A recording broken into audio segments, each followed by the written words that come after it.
Powerboat racing, toughest of seaborne sports, took on a new look in the 1969 calendar when a unique event was announced and a wide variety of craft took shape in home and overseas boatyards. The Daily Telegraph and BP were joint sponsors of the first ever Round Britain race, with £17,000 in prize money for strictly amateur crews. Entry lists included flat-out racing craft, outboard inflatables, and a whole range of large and small cruisers, like these Fairey marine huntsmen fitted with twin diesel truck engines, all ready to have a go at riding the white horses.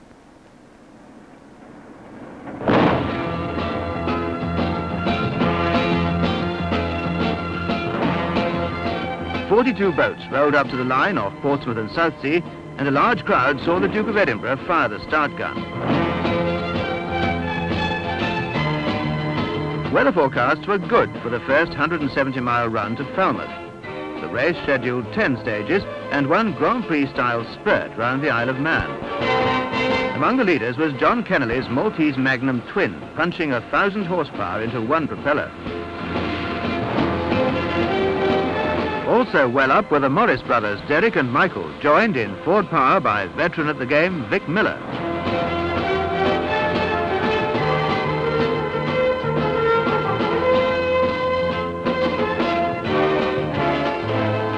Three 21-year-olds crewed the outboard-powered inflatable Psychedelic Surfer, a remarkable little craft which was soon to become the darling of the crowds on beach and headland.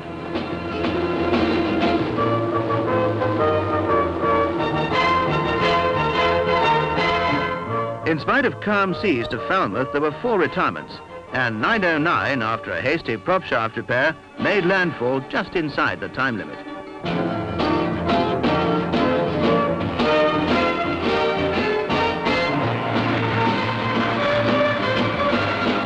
Lady Aitken led the Sea Spray team with Thelma Freeman on board. Both had 6 seasons of powerboat experience behind them.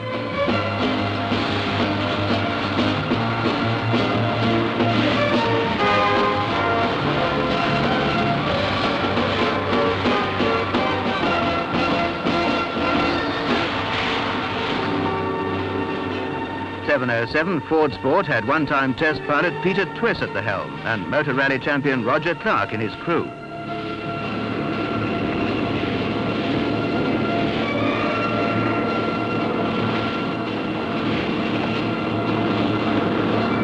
American-built UFO 123 with Tim Powell and Norman Barclay, both well known on the international powerboat scene.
Boats approached Douglas still in calm waters with an overnight stop before tomorrow's island circuit.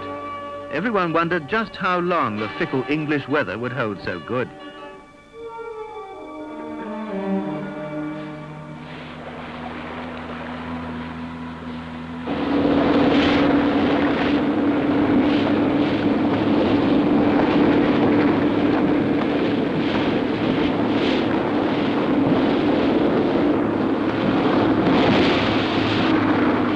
All-round sportsman John Freeman skippered Ford Speed, a man who'd been messing about in boats since his 12th birthday.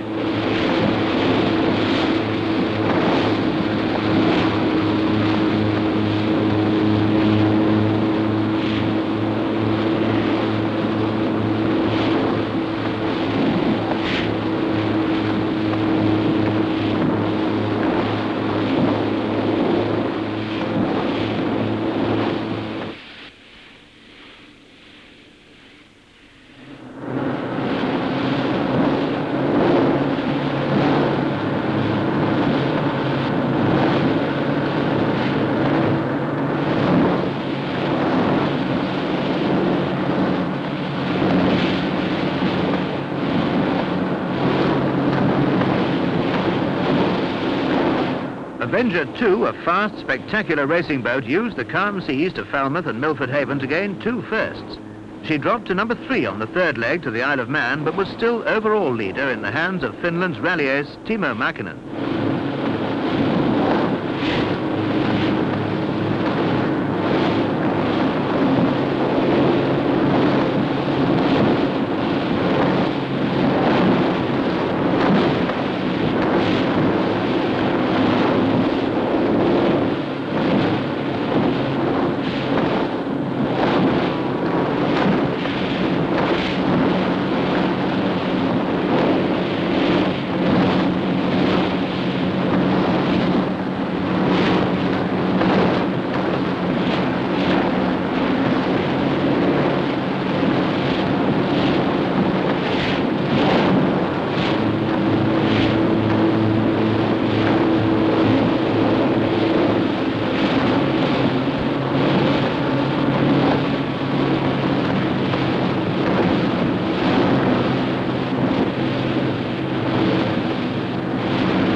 Spectators crowded the cliffs when the wind changed to force 6, and the sea boiled over on the Isle of Man circuit.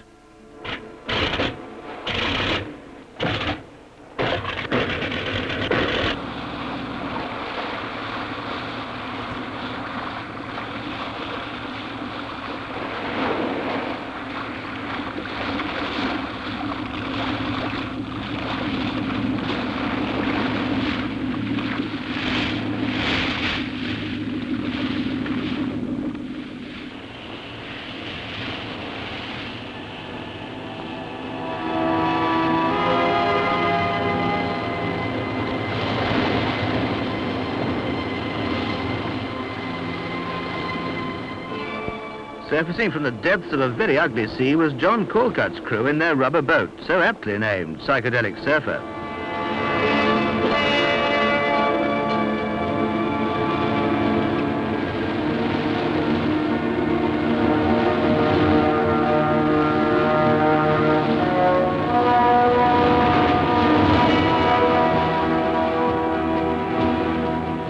Real trouble for one of the Bovril team boats near the rocks at the southern tip of the island. An engine failure in 6-foot waves and a strong undertow left no alternative to signalling for help.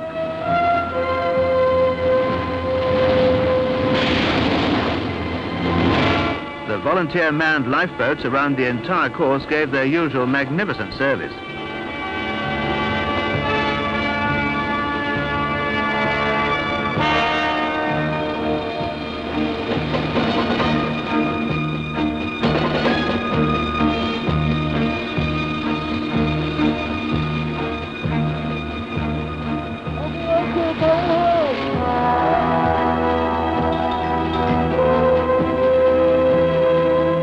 A tow was accepted, but this meant disqualification from the race.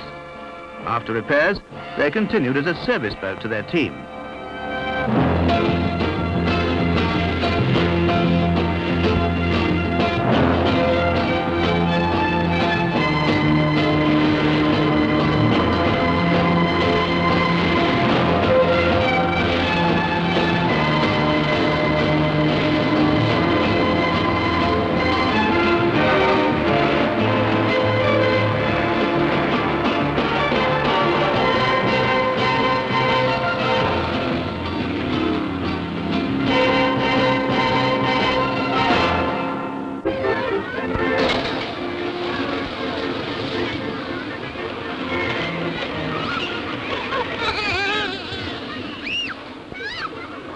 Sometimes the battle was fought miles out at sea, And Britain's holidaymakers continued their traditional ways with sand, sea, and an unusually long spell of sunshine.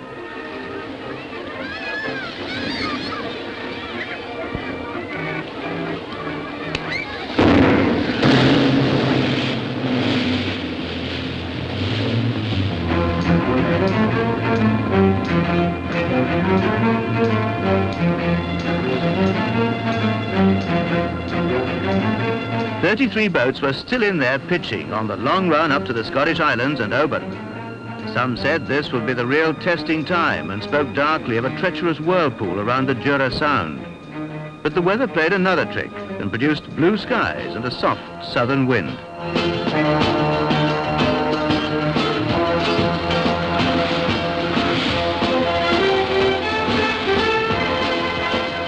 Tim Powell's Ufer was still up with Maltese Magnum, G and Avenger Too, this racing pack being pressed hard by the Ford team.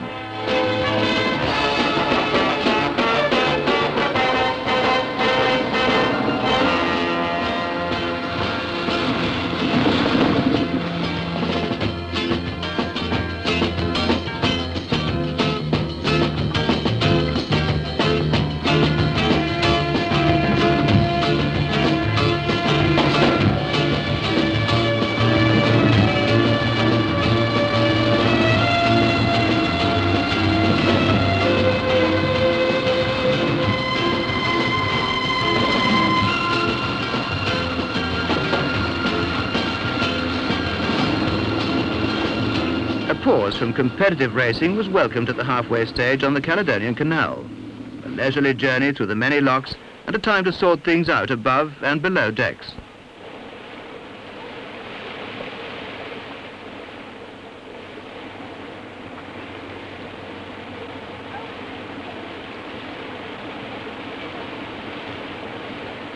Cleaning ship at close quarters, fine weather, and a holiday atmosphere soon brought out some high-spirited clowning.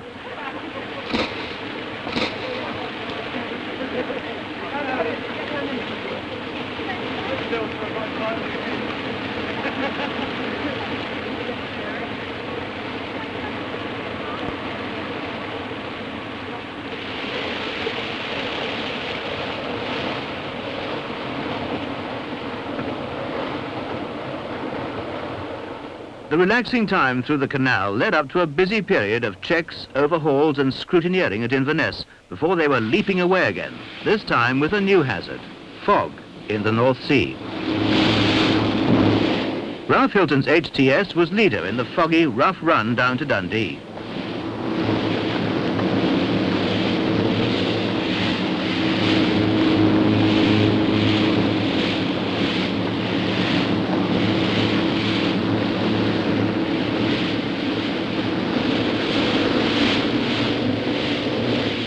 Now the boats became prisoners of the fog, and officials called a 24-hour halt at Dundee on the grounds of safety.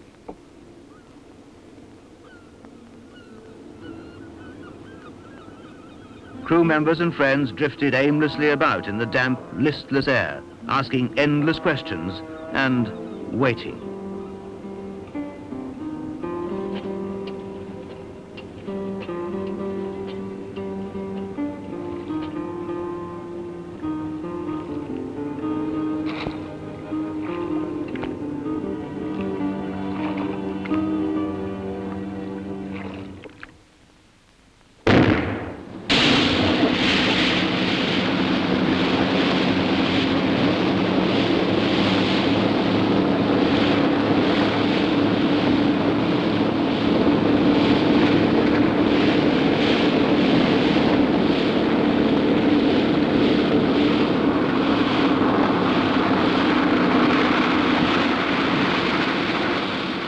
The wind cleared the fog and 30 survivors set off in great form to Whitby. That same wind built up a running sea that soon made the 7th stage one of the toughest in the race.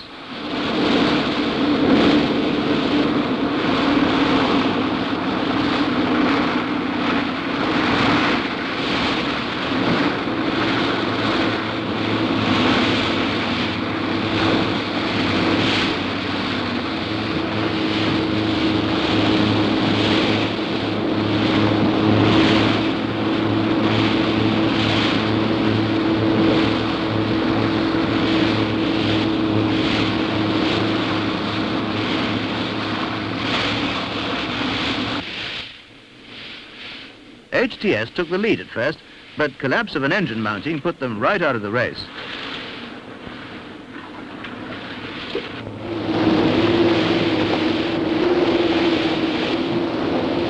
Psychedelic Surface crew described this stage as sheer hell, and Polly Perkins was going very well until she later lost her propeller and joined the retirement stakes.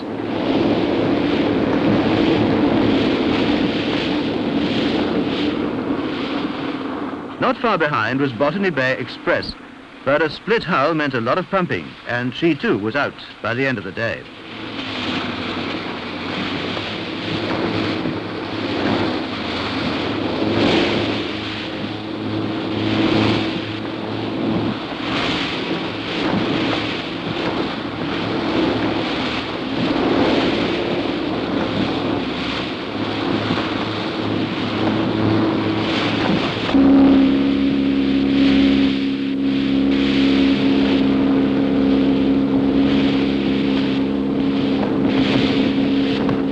Ford Sport, Fiducia, and Avenger Too showed what powerboating was really about when the sea turned on the wilder side of its nature.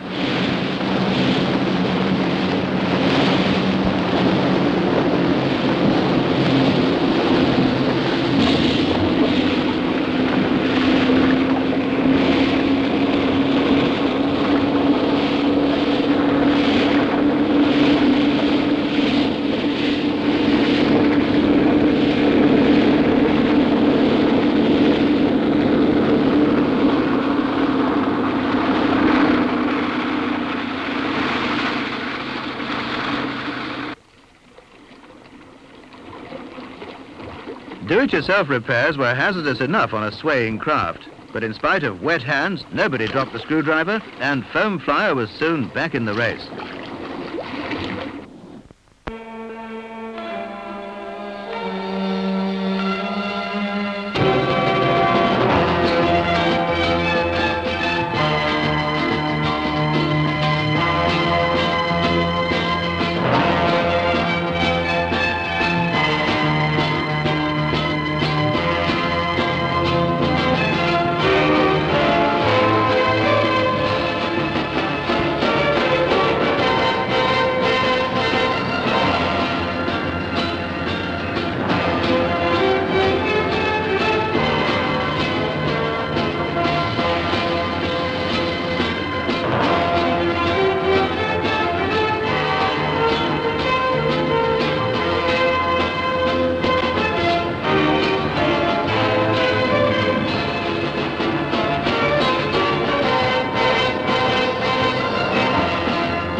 Powerboating has been described as hitting a concrete wall, sliding down a glacier and hitting the wall again.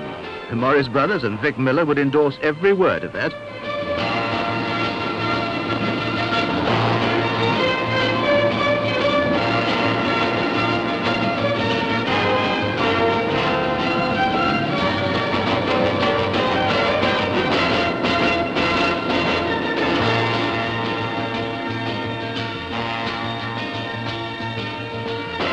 The sea calmed down again from Whitby to Yarmouth, and on the 9th stage to Ramsgate, conditions were flat as a mill pond.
Powell led at all 3 stages from Dundee, but still Makinen was ahead on overall time. With the end now in sight, Powell was determined to narrow the gap and swept round the south coast as though jet-propelled.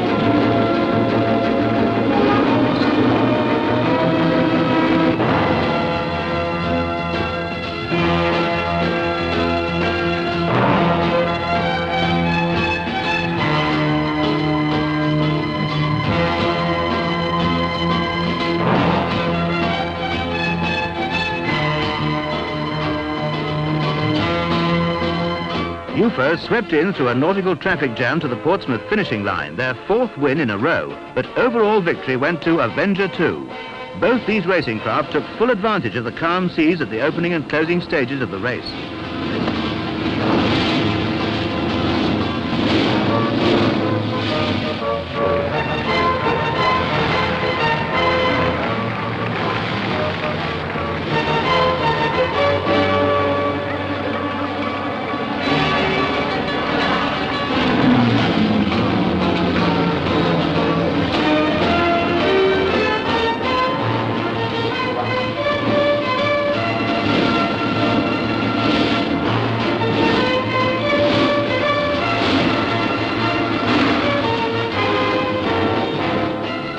Third, 4th and 5th overall were the diesel offshore cruisers Ford Power, Ford Sport and Sea Spray. These weekend boats had kept full pressure on the leaders, also gaining team and production awards, plus the ladies' prize.